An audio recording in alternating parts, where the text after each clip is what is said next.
Bismillahirrahmanirrahim. Welcome to the online classes, and today we are going to start the chemistry for the class 10. And if you remember exactly, we were learning about the hydrogen and water. We were learning about the hydrogen and the water, and this is a lecture number 2 of the series.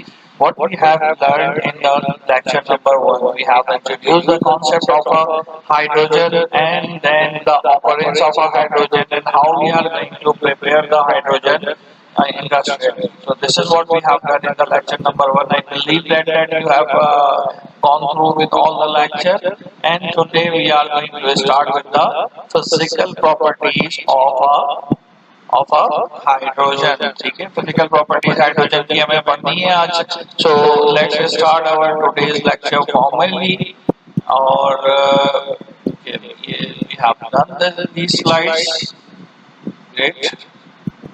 Okay, physical properties are there. So how you are going to explain the first property which is physically connected or related with the hydrogen is on your screen. Hydrogen is a colorless, odorless, don't have any odor or the smell and the tasteless as well.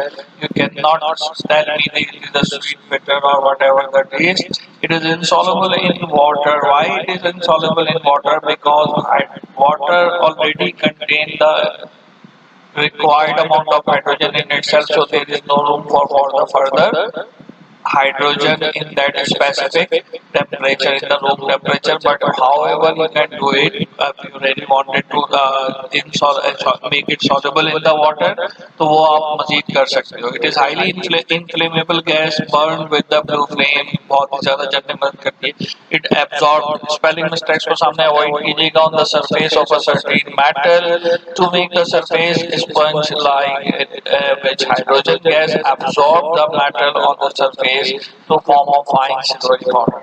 Or its electronegativity is 2.1. What is electronegativity? By the way, if you remember the previous class lectures, electronegativity is the capability of an atom or electron to attract a shear pair of electron towards itself. So electronegativity is of hydrogen is 2.1, while the ionization energy is 13.54 electron volt. अच्छा, electron volt और joule में क्या relation है? 1.69 is to 10 की power minus 19 joule should be equal to 1 electron volt, if I remember it exactly. So you need to understand this one very clearly. ठीक है, the bond association energy, ठीक है, कितनी energy चाहिए होती है इनके बॉन्ड को एसोसिएट करने के लिए? 104 kilo cal per mole, and it is liquefiable. What temperature it will be going to liquefy? The temperature is -252 degree centigrade. however it is going to freeze on 259 degrees centigrade. I believe you are familiar with the physical properties. Now it's a time to learn about the chemical properties. So go with the chemical properties.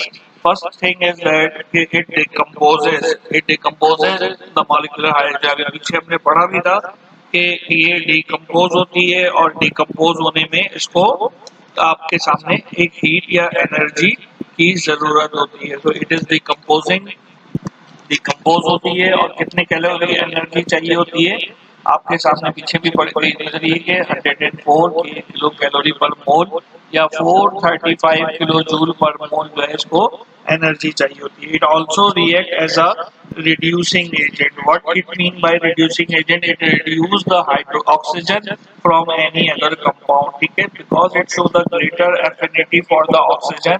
ठीक है, it loves the oxygen to be combined with them, है ना. और reduces many metal from the oxides to make it them the free metal. जैसे copper oxide की आपकी किताब में या टंगस्टन ऑक्साइड की आपकी किताब में मिसाल दी हुई है और ये सामने आपकी स्क्रीन पे भी आ गई है. तो यहाँ देखें, कॉपर के साथ ऑक्सीजन है and it reduce the oxygen make it water और कॉपर को फ्री कर दिया. तो actually it is useful for the extraction of a metal. Metal की एक्सट्रैक्शन के लिए भी यूज होता है, तो काम आ जाएगा. इसके बाद इसमें जो है, जो थर्ड नंबर आपकी स्क्रीन पे आ रहा है, हाइड्रोजनेशन है. ठीक है, एडिशन ऑफ अ हाइड्रोजन किसी भी मॉलिक्यूल में जो होता है, ये प्रोसेस जो है वो हाइड्रोजनेशन कहलाता है. When the molecular compound and hydrogen heated as the the temperature, एक खास टेम्परेचर के ऊपर जो है इन द प्रेजेंस ऑफ पीटी और पीडी और निकल और एनी अदर कैटलिस्ट। कैटलिस्ट क्या होते हैं मैंने पिछले लेक्चर में बता चुका था, ठीक है। तो एक एग्जांपल देख लीजिए सामने, कार्बन मोनोऑक्साइड और ये हाइड्रोजन है यानी वाटर गैस है, और इट फाइंड द मेथनॉल या मिथाइल अल्कोहल। ये मैंने फॉर्मूला पीछे भी लिखा था अगर आपको याद हो।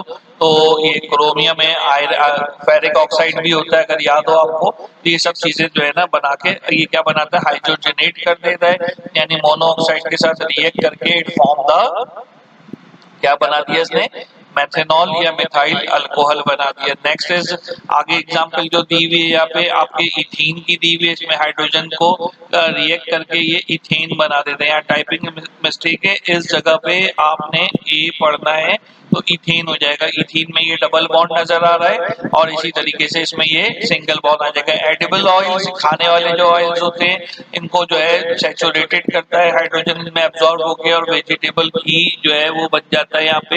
ये भी आपको नजर आ रहा है। रिएक्शन विद मेटल्स, मेटल्स के साथ रिएक्ट करके इट फॉर्म द हाइड्राइड, जैसे सोडियम ग्रुप 1A का है सोडियम हाइड्राइड, और ये कैल्शियम हाइड्राइड यानी CaH2। सही है, क्या बनाएगा ये Ca कैल्शियम और हाइड्राइड यानी CaH2 ये बनाएगा। यहाँ वैलेंसी की बैलेंसिंग खाली दिखाई गई है आपको, लेकिन एक्चुअल फॉर्मूला CaH2 होगा। यहाँ तक बात समझ में आती है। ये क्या था हमारे पास, reaction with metals. Next the reaction with the non metal. Hydrogen is very reactive, और ग्रुप 1A के मोस्टली जो भी होते हैं अल्कली मेटल्स वो रिएक्टिव ही होते हैं, तो ये नॉन मेटल्स के साथ भी रिएक्ट करता है, जैसे ऑक्सीजन।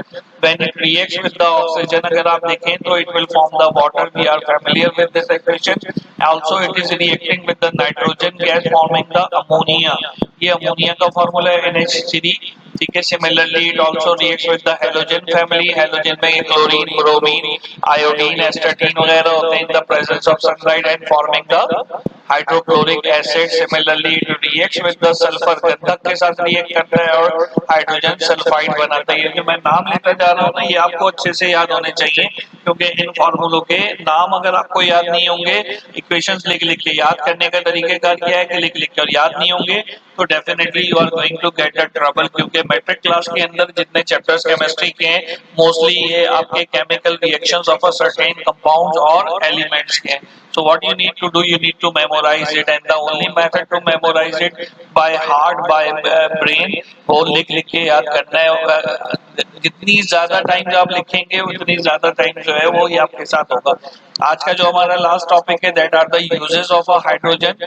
तो हाइड्रोजन के यूजेस क्या है, there are numerous uses of the hydrogen. सबसे पहले तो ये वाटर ही की प्रोडक्शन में इस्तेमाल होता है, नेचुरल यूज है तो वो तो हमारे पास आएगी। और जो आप ह्यूमन मेड की बात करते हैं तो इसमें सबसे पहला आपके सामने स्क्रीन पे आ रहा है कि hydrogen is use in manufacturing the fertiliser. खाद वगैरह बनाने के अंदर इस्तेमाल होता है। अगर आपको पिछला लेक्चर याद हो तो आई हैव टोल्ड यू कि जी जितने ऑर्गेनिक कंपाउंड्स हैं उसमें हाइड्रोजन तकरीबन एसेंशियल होता है। और organic compounds are those compound जो कि कार्बन और हाइड्रोजन से मिलकर बनते हैं। और किसी भी चीज की ग्रो में, जैसे यूरिया की मिसाल ले लीजिए या इस तरह से किसी और चीज की मिसाल ले लें तो वो फर्टिलाइजर्स के अंदर यूटिलाइज होती है। Okay, the next point is it is used in the manufacturing of a vegetable ghee from the edible oil। पीछे इसकी इक्वेशन भी देख के आ गए केमिकल प्रॉपर्टीज में।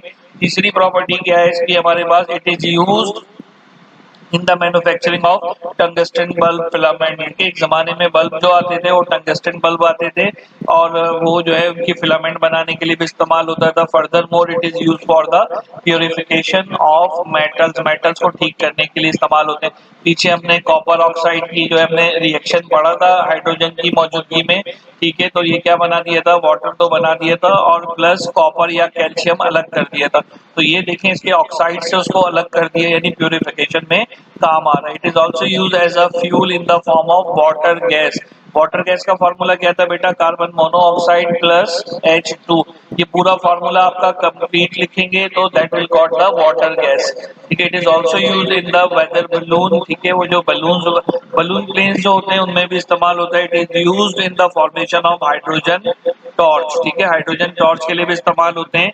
which is used in cutting and welding. Cutting और welding में इस्तेमाल होता है where the temperature reach up to the 4000. ठीक है, ये definitely furnace में और blast furnace वगैरह में use होता है. It is used in the preparation of a chemicals like ammonia. पीछे ये भी देख के आए, methyl alcohol ये भी देख के आए. ये सारे chemicals prepare करने के लिए it is also usable. तो आई बिलीव कि आपको समझ में आया होगा ये बात. अच्छा, यहाँ तक जब बात की है तो आज हमने क्या कवर किया? Physical properties, chemical properties and और क्या कवर किया भाई हमने? जी, और क्या कवर किया आपने? और आपने कवर किया है यूजेस ऑफ दिस वन. ठीक है, आपका होमवर्क भी यही है, write the physical chemical and properties and uses of hydrogen with balance chemical equation. ठीक है, तो ये आपने कंप्लीट करना है और once you done with the thing तो मेमोराइज करें, प्रैक्टिस करें so that you can get the grip. आगे आने वाला जो लेक्चर है नेसेंट हाइड्रोजन, उसको भी हम देखेंगे किस तरीके से काम करना है. अपना ख्याल रखिए, अगले लेक्चर में इंशाल्लाह मुलाकात होगी आपसे. Take care of your self. अल्लाह हाफिज.